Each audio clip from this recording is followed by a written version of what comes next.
Hey, I thought I'd give you a tour of my garden with a little bit of explanation and go over some of the experimentation I've been doing. I bought duplicates and some triplicates of certain hydrangeas and planted some in full sun with some in shade, some part sun, and just to compare how their performance is.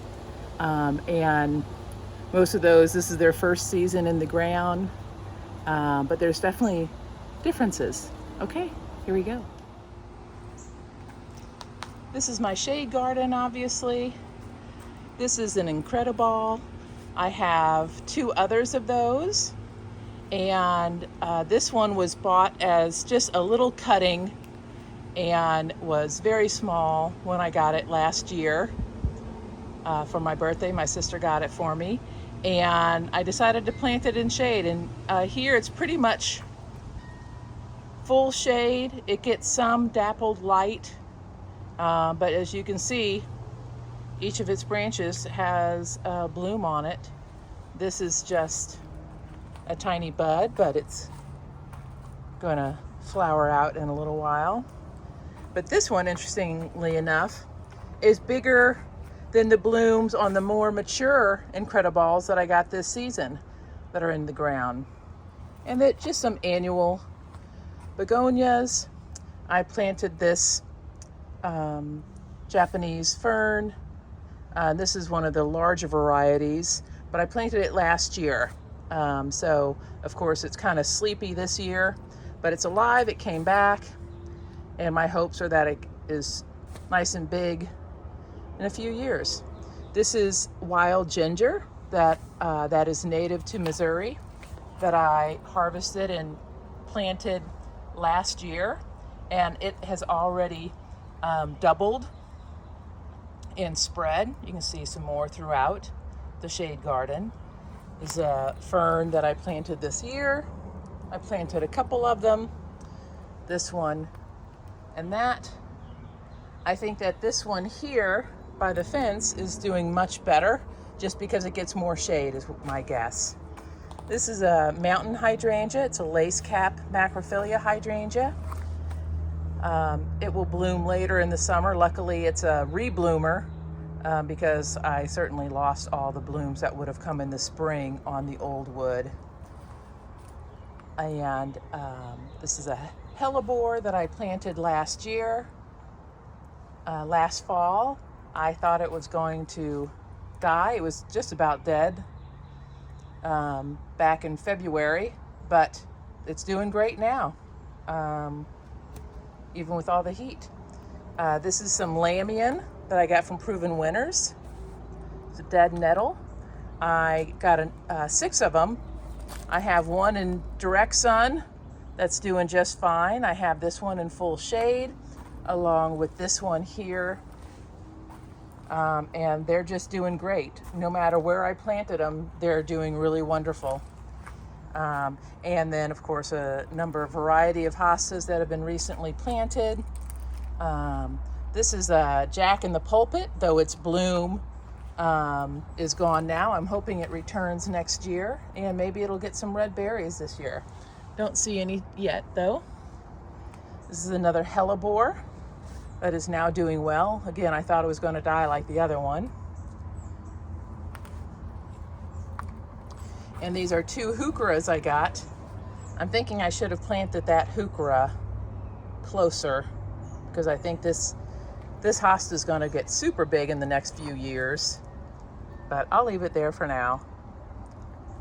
And another hosta and ginger. Most of these hostas in this area have only been planted for about 1 year. I planted most of them in the fall of last year. This is split from a hosta I have in front. I split it last year. It's already doubled in size. I planted a very small split section and it's doing great. Another annual begonia. And just some more hosta. Here's another one of those Lamians, the dead nettle that I planted that's loving this spot. And here is one of the other Incrediballs that I got. You can see this is what Incrediball does after it blooms white. It turns green and it'll stay like that. This is a little lime punch hydrangea. I just put it in this little decorative little bird cage type of thing because my dog Peaches is not very good at respecting plants that are shorter than her. She just treats them like tall grass and runs through them. So this will protect that one until it gets bigger, which it will pretty quickly. This is a quick fire fab hydrangea. I have one here in the shade area and one planted right back there. You can kind of see it right in there. It's not grown near as much, but its leaves, its leaf nodes are much closer together. So I'm guessing the reason this one got much taller faster is just because it's actually kind of on the leggy side because it's in the shade, but it's definitely put out way more blooms than the other one that's in direct sun, and the blooms look much better. There's no toasty flowers on those. So far this is a win. We'll see how it handles a rain. These are a couple macrophylla hydrangeas I have. This is a Nantucket Blue that I got about 12 years ago. It took it a number of years to really perform for me, but I'm glad that I stuck with it and kept it in because it's definitely, I get its spring blooms and then it'll also rebloom later in the summer. This one was planted last year. This is an endless summer lace cap. Of course, it only has one lace cap that made it through the winter. Try to give you a view of that. The rest I'll have to wait till late summer because it does rebloom, so it'll have blooms on its new wood later on.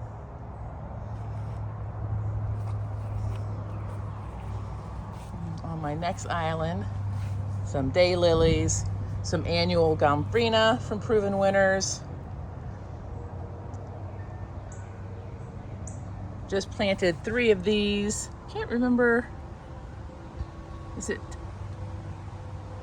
bee balm? No, I can't remember the name of that. I have to look it up. But I just planted it recently, and I'll see which one does better, the one in part sun, the one in full sun. This is foxglove that I started from seed in February that I got from Johnny's Seeds. I planted a number of these at various times. They've been blooming. The ones that I planted earlier have been blooming for since May 20th. It's now June 25th, or June 24th, sorry. Again, this is one of the foxgloves that I planted probably 2 or 3 weeks after the initial plantings, just because they weren't hardening off as well. I didn't think they would do as well.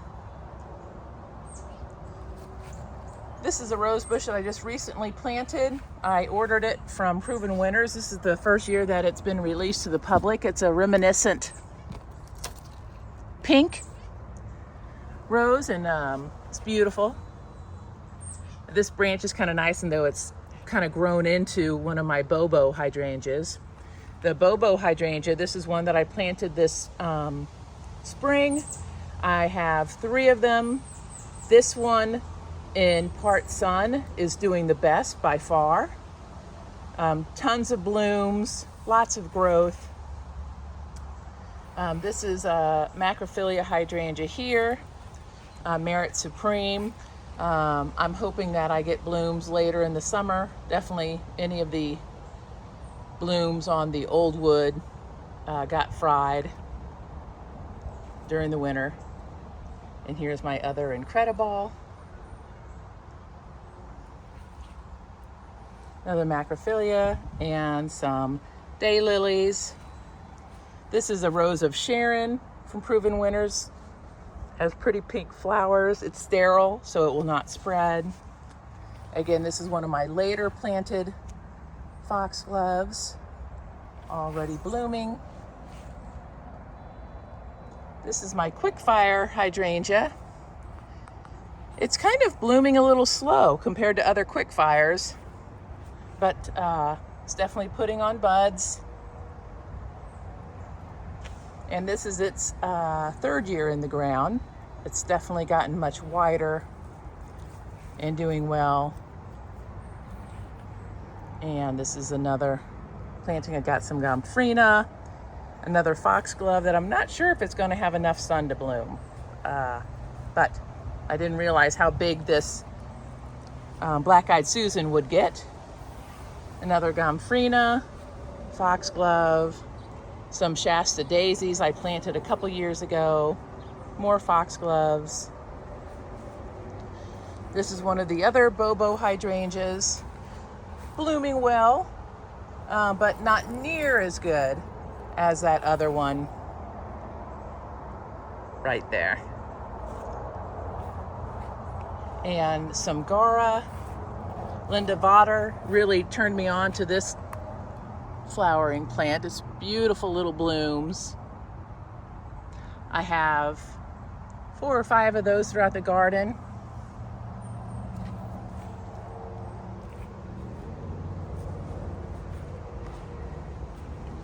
I have a lot of zinnias planted in this flower bed, the cactus type zinnias. So the petals are kind of irregular and it's a bigger variety of zinnia. Again, you can see another one of my foxgloves right here. This is another Gara, different type of Gara. It's not blooming right now. Some more zinnia and foxgloves growing into my berry white hydrangea. And it is blooming quite quickly here. Another cosmos. I have a succulent garden here that I'm very happy with. This is my first year trying this, and I'm hoping that all of this comes back next year. It's supposed to be hardy down to zone 4, so I should be good to go. I'm a zone 6A here in mid-Missouri. And then I have some sedums of various types. I love sedums. You don't have to water them after the first year, and you never fertilize them.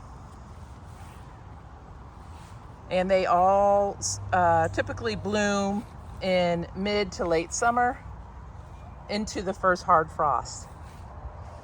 Again, this was the very first foxglove that I planted, and it gets the most sun and it has the most bloom stalks. Though they're almost spent. I could probably cut that one off, and maybe the larger one. I'll definitely be starting them from seed again. I really like them. And again, some zinnias that I planted. I direct sowed those seeds. And these are all pansies you'll see throughout the garden here and there. That I also got these seeds from Johnny Seeds, and planted them up. I didn't have much hope in them, actually. I thought they weren't going to do anything, and then all of a sudden they just started popping and doing great. And these are some coral bells from Proven Winners. For like 2 months, there was no blooms on them whatsoever. Now they're really blooming pretty good. We'll see how they do for the rest of the summer, but I definitely prefer Proven Winners Supertunias. The Supertunia Vistas are my favorite. Bubblegum and fuchsia. But these are starting to perform, so we'll see. This is some hardy hardy geranium that I just got a few days ago. This is also a perennial, this tiny little orange flower plant. Can't remember the name of it right now. But it's a perennial and will come back. the tiny red blooms you can kind of see in there. That is a spirea. That's a double play doozy red by Proven Winners. And boy, is it a performer. It just keeps on sending out. You don't have to deadhead the spent blooms. You can see them back there, they're brown. But you just keep seeing this splash of red. And it's been doing that since May. And this is another hardy geranium. This is a Proven Winner. This is a Boom Chocolata. I have 2 of these. And as long as you deadhead these, they will keep on blooming. I deadheaded this down and there was no blooms just like 3 weeks ago, and then all of this flush has come. This is a big performer. This is also a Proven Winner perennial. This is a tall garden phlox. And I have some more over here. You can see as they age, they lose that color. Some white comes in. This is another type of tall phlox from Proven Winners. Its color stays just like this throughout its entire bloom cycle. Here's another patch of it.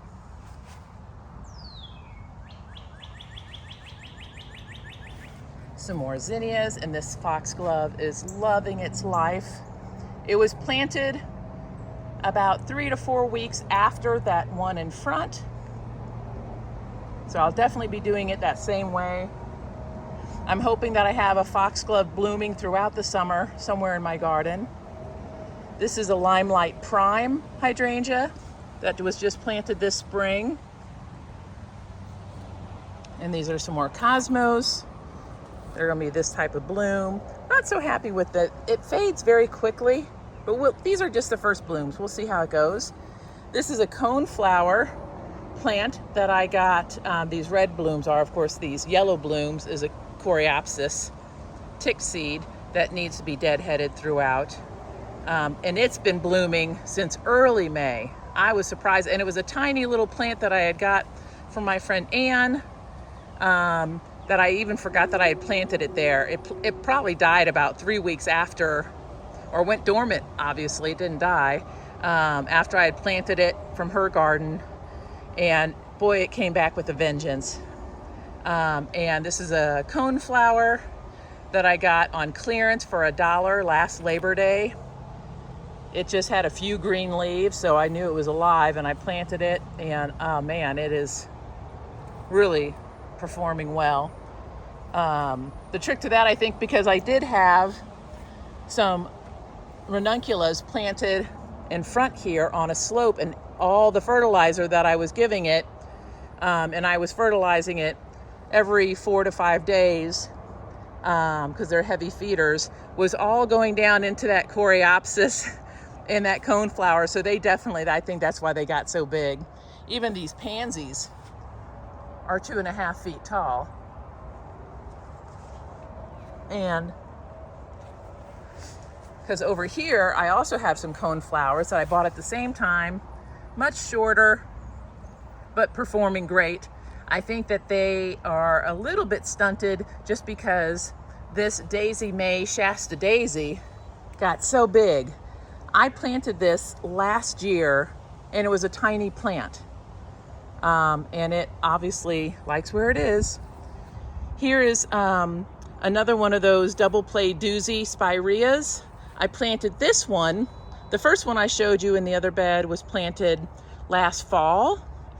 This one I planted in the spring, and it was a wonderful specimen. But after I got it in the ground, I noticed that it had aphids on it, and I sprayed it with this neem oil stuff that took care of it right away, except I didn't realize that dogs really like the smell of that, and so my dog rolled in that bush. I came home from work and it was flattened. So that's why it's in this shape. But it'll bounce back. So, and this is a Pinky Winky hydrangea that I also got for my birthday last year. That was teeny tiny and only had a few branches, and so it's definitely a fast grower. I know that Pinky Winkies just get massive. So a lot of these plantings around it are annuals, like that foxglove there and this Gomphrena. But I'll probably have to move this tall phlox in a few years, but that's okay. They move pretty easily.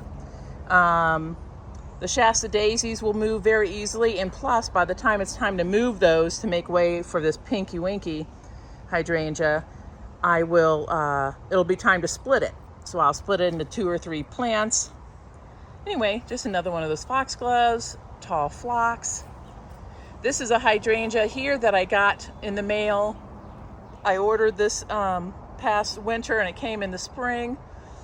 And all the other ones were in great shape. This one was really knocked around really hard, had broken branches. All the other ones came in great shape though, but this one is outperforming all the others. Here's another one of those hardy geraniums, the Boom Chocolata. But it's doing great. It's a quick fire hydrangea that is doing wonderfully. This is just a row that I planted with zinnias and calla lilies. Got a couple blooms coming out of that.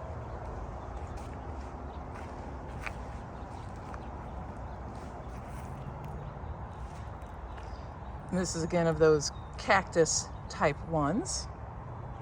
These are not blooming yet because I pinched them off. I did not pinch these off because there was 3 plants close together, so I didn't want them branching too quickly and crowding each other out.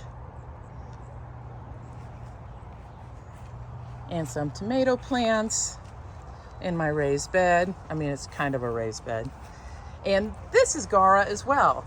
These are 2 different, I got these 2 same Garas at Home Depot.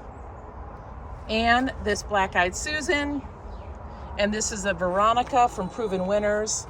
This is the Banana Cream Shasta Daisy from Proven Winners.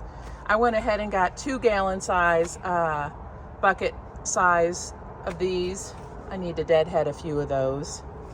And this is a quick fire hydrangea as well that I got from Home Depot that's just in great shape and very mature specimen. This is a very new bed and it was nice. I was able to, and I put some creeping Jenny on the ground as a little bit of a filler. This was just kind of a junk area that I still need to finish clearing out that potting table. But I dug up a lot of the clay soil and took the larger chunks out, mixed in a lot of garden soil and compost before doing my planting. Just loving this Gara. I'm tempted to get a lot more of it because it was so cheap and it's beautiful and it's hardy in my zone. But it's getting hot, so I think I'll hold off. This is a limelight hydrangea that's been in the ground for 3 years, and it's looking like it's gonna be great. It flops real easy with the rain, but you can always support them up. This is an almond bush that blooms real pretty in the spring with these tiny little pink flowers. Some more gomphrena. This is some penstemon that's gone over already. I already deadheaded it. Has tiny little bell flowers that are gorgeous. I planted some foxglove behind here. I didn't realize this was going to get so tall and really gets hardly any sun, but you can see it's still blooming in there. It's still beautiful. This is Peter Cottontail. These tiny little white blooms all over here was one little plant that I planted last spring, and it is just rocking it. It sends out little shoots and spreads throughout the bed, and I really like it. And it's been blooming. It's had these tiny white blooms, and I guess there's some that I could go in there and deadhead that have turned brown. But it's been looking like this since early May. And a little cosmos I planted there. And some catmint there. This needs to be deadheaded as well. And this is an endless summer Macrophylla hydrangea called Bloomstruck. And another tall phlox from Proven Winner. An annual begonia. and I tucked in a little, they're so cute, a little mouse ear hosta. It's just a tiny miniature hosta. Anyway, that's the backyard. Maybe after a while, I'll do a video and show people my front yard. I've got very similar plants. No hostas out in front because it's got a lot of sun.